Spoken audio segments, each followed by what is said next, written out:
Hare Krishna. Hare Krishna. Here we are again, reading Srimad Bhagavatam. Wow, can you believe it's been, almost a year and a half now? Yeah. When did we start? A year and a half ago.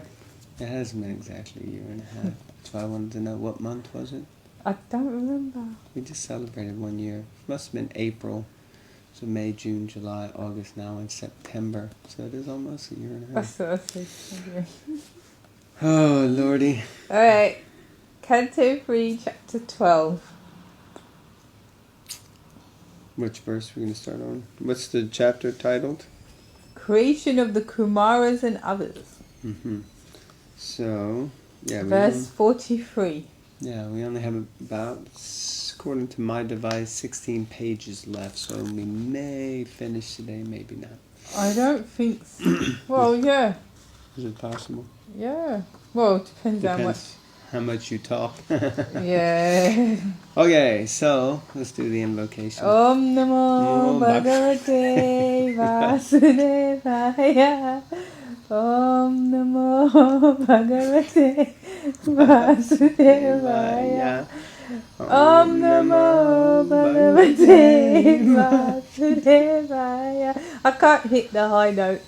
It sounded pretty high there. Oh. You were hitting. Okay, text 43. The four divisions of retired life are the Vakyanasas, Valakyas, Udumbaras, and Vainapas. The four divisions of the renounced order of life are the Kutichakas, Bhavodas, Hamsas, and Nishkriyas. All these were manifested from Brahma. Purport. The Varnashram Dham, or the institution of the four divisions and orders of social and spiritual life, is not a new invention of the modern age, as proposed by the less intelligent.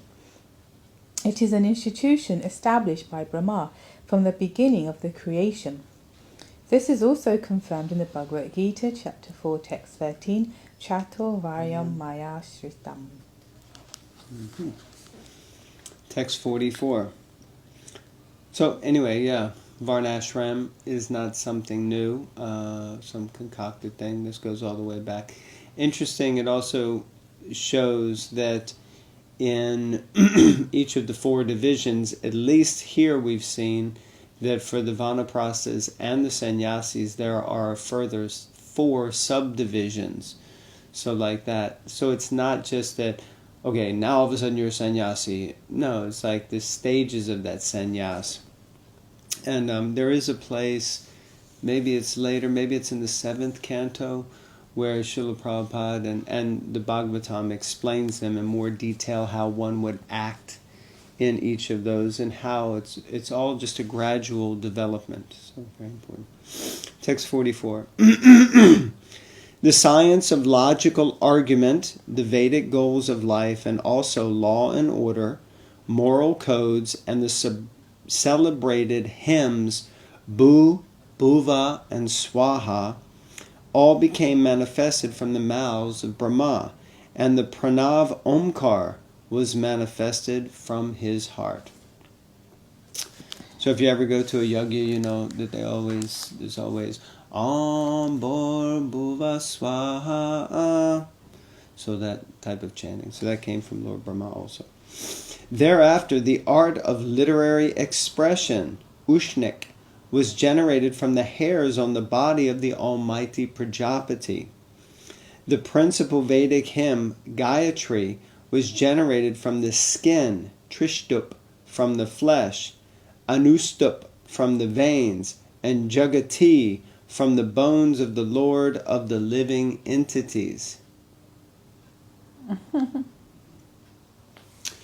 The art of writing verses, Pankti, became manifested from the bone marrow, and that of Brihati, another type of verse, was generated from the life breath of the Lord of the living entities.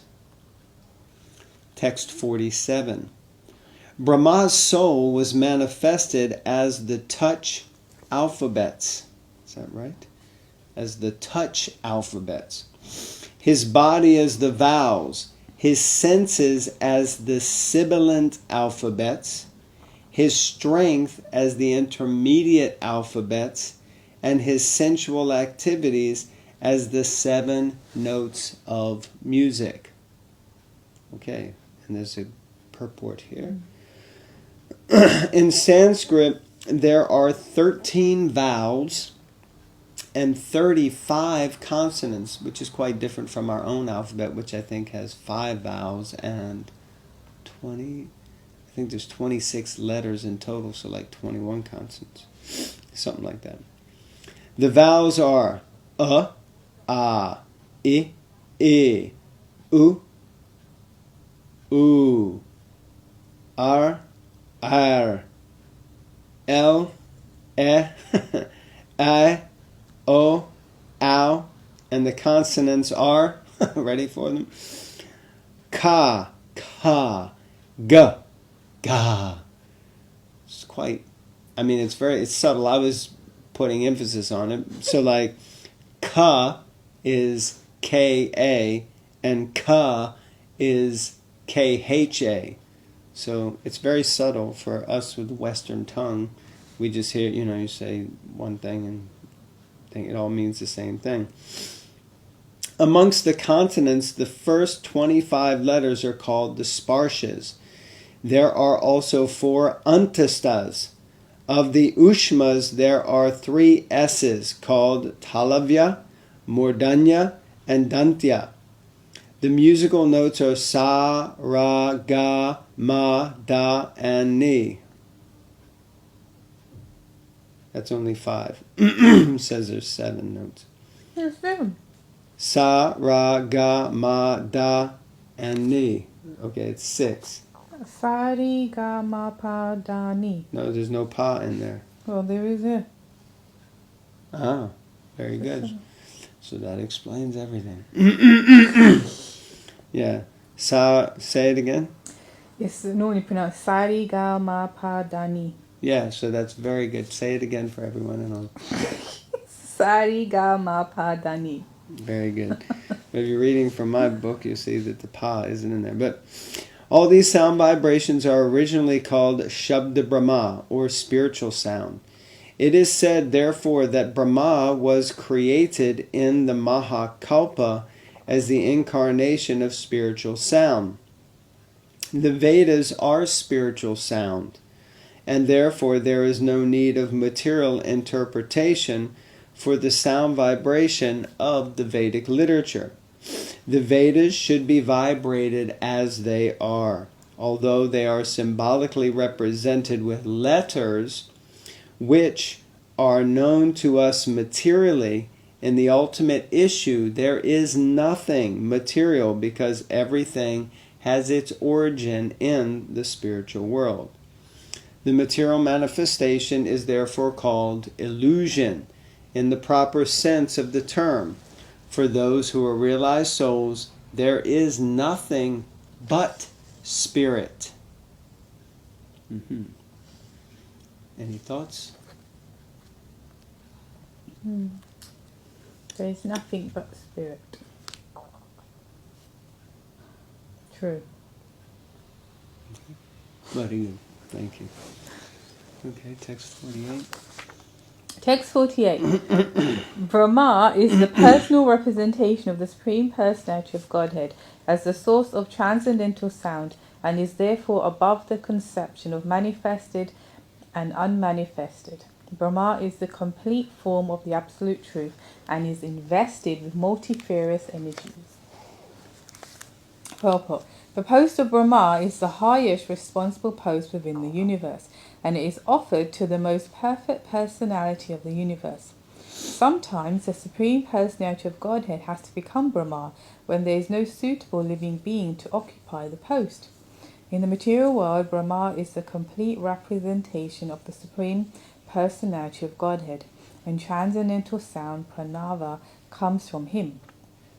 He is therefore invested with multifarious energies, and from which all the demigods like Indra, Chandra, and Varuna are manifested. His transcendental value is not to be minimized, even though he exhibited a tendency to enjoy his own daughter. Different now. There is a purpose for the exhibition of such a tendency, Brahma, and he is not to be condemned like an ordinary living entity. There is a purpose for the exhibition of such a tendency by Brahma. That means that he became attracted to his daughter. So there's a purpose for that. There's a reason why that happened. And he's not to be condemned like an ordinary living entity. Okay, interesting. Thoughts? No, I was just thinking right now, at this very moment, there is a Brahma in this universe existing.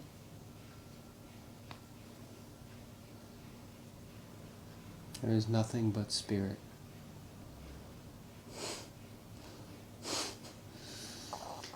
Thereafter, text 49. Thereafter, Brahma accepted another body. Now see, this is the point I was making a few sessions back, that Lord Brahma seems to be giving up his bodies regularly. Therefore, Brahma accepted another body in which sex life was not forbidden, and thus he engaged himself in the matter of further creation. Okay. In his former body, which was transcendental, affection for sex life was forbidden, and Brahma therefore had to accept another body to allow himself to be connected with sex. He thus engaged himself in the matter of creation. His former body transformed into fog as previously described. So this explains that. And then he accepted another body to engage in sex life so he could procreate. Which seems a bit strange in one sense, because, I mean, he's already creating so many intricate things, without being materially connected in, I guess, a sense. So, but maybe that will be explained as we continue. Text 50. O son of the Kurus, when Brahma saw that in spite of the presence of sages of great potency there was no sufficient increase in population, he seriously began to consider how the population could be increased. Yeah, so you want to increase the population, but you're hanging out with a bunch of sadhus who aren't interested in sex life and procreating, so you're going to have a hard time accomplishing the goal of populating the world. So that's what he had to do himself. Yes, and then you got to do it yourself. That's what it means. Text Be the top dog in it. 51. Brahma thought to himself, alas, it is wonderful that in spite of my being scattered all over, there is still insufficient population throughout the universe. There is no other cause for this misfortune but destiny. So he's thinking it's not the fault of the sadhus, it's actually its destiny. It's ultimately, that's Krishna. Text 52. While he was thus absorbed in contemplation and was observing the supernatural power, two other forms were generated from his body. They are still celebrated as the body of Brahma. Purport. Two bodies came out from the body of Brahma. One had a moustache and the other had swollen breasts. No one can explain the source of their manifestation, and therefore until today they are known as the Kayam, or the body of Brahma, with no indication of their relationship as his son or daughter. Right, just random things just came out. It's funny. One with a moustache and one with a chest. A chest? Well, I'm being polite, but it's a family reading. Oh, it's family. Okay, sorry, PG. Excuse me. Right. Text 53. The two newly separated bodies united together in a sexual relationship. 54. Out of them, the one who had the male form became known as the Manu, man, Manu, named Swayambhuva. And the woman became known as Shatarupa, the queen of the great soul Manu. Okay, so this was the first appearance, at least in this time, in this kalpa, of Manu, Swayambhuva Manu, and Shatarupa. Thereafter, by sex indulgence, they gradually increased generations of population, one after another. Well, it's a tough job, but somebody's got to do it, isn't it? To procreate. Of course, this is like, I guess, and Christian terms like Adam and Eve. Yeah. Adam and Eve. So. And also, interesting point that we explained that Brahma took on another body in order to engage in sex life, but in one sense he didn't, because when he took the other body, then this man with the moustache and a woman with the chest came out, and they go on to procreate, and it's accepted. But it does say they are. It does say. No, I think that those are the bodies that were created. That was the other body of Brahma. Yeah, no. It came out of him. Yeah. And it says, and they are celebrated as the body of Brahma. Yeah, so they are that other body. Not that he took another body and then two other things came out. That is the other body.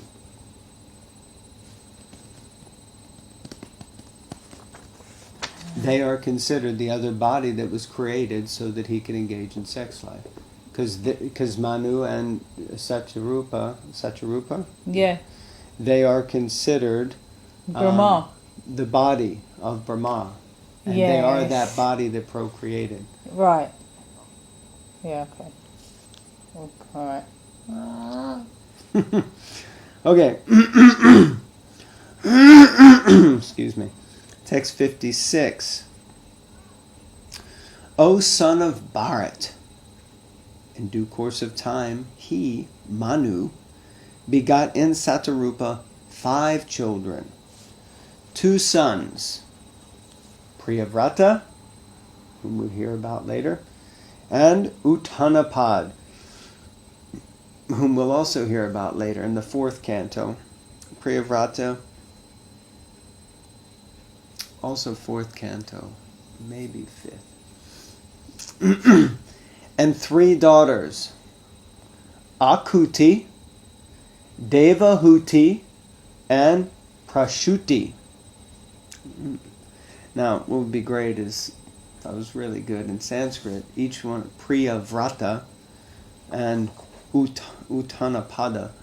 All of these names certainly have deeper meanings, and yeah, like that. Be good to know. Of course, Priya means one who is dear to. Vrata, so Priyavrata. So anyway, I won't get into trying to figure it out, but you can get into it if you want in your own toy. Let's just read the final verse. And this is, drum roll please, No. the final verse of, which chapter is it?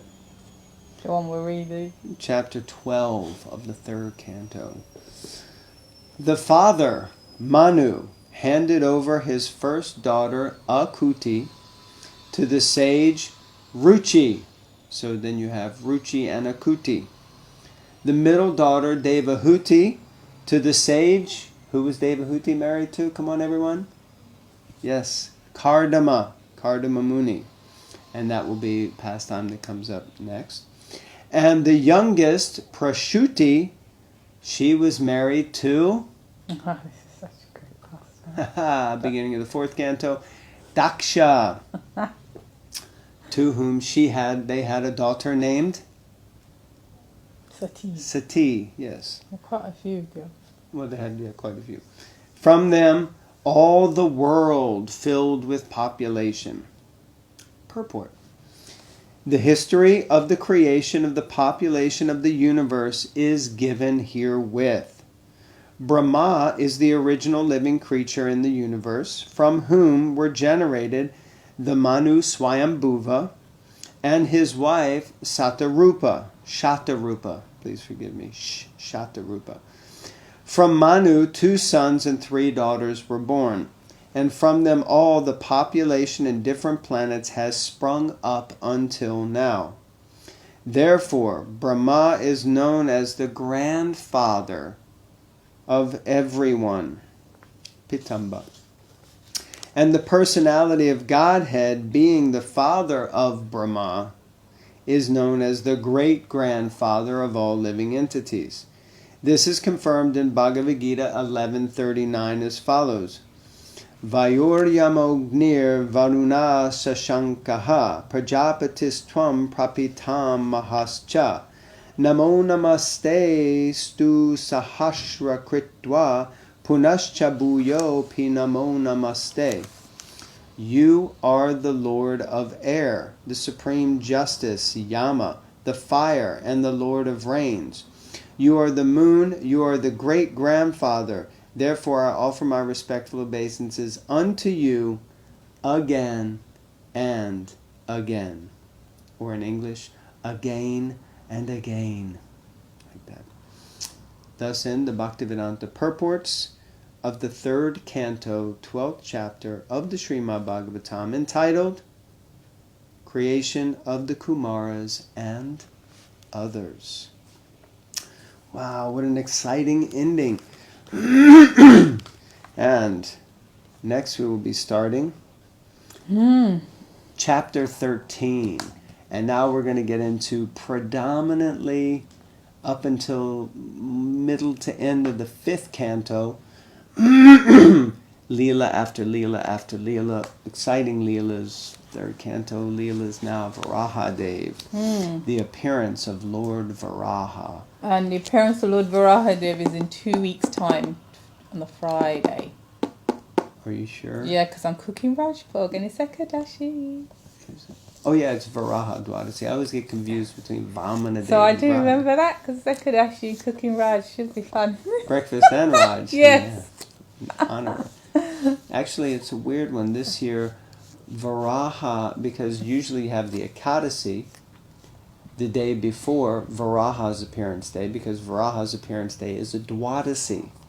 What does that mean? For those of you who don't know, Ekadasi is the day we fast from grains, like today is Ekadasi. Of course, when you're watching this, it won't be Ekadasi, but the day we're recording it is Ekadasi. But on Ekadasi, you fast for grains. Ekadasi means the 11th day of the waxing and or waning moon. Ekadasi. So, Dwadasi is the 12th day of the waxing or waning moon, and that's the day you break fast. So you can't fast on a Dwadasi, because you have to break the Ekadasi fast by honoring grains. So, for Lord Vamanadev and Lord Varahadev's appearance is always on a Dwadasi. It's Varaha Dwadasi or Vamana Dwadasi. So you would fast on the Ekadasi for their appearance day, which is the next day on the Dwadasi. And so you wouldn't fast on the Dwadasi.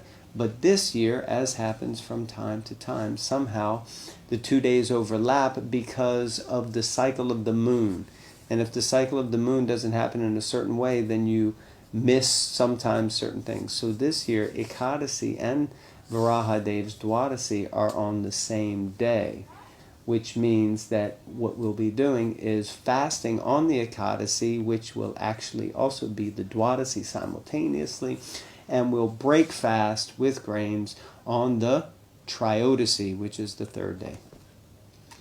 So I hope that helped to explain things. Some people say that they like it when I speak like this, even though you don't.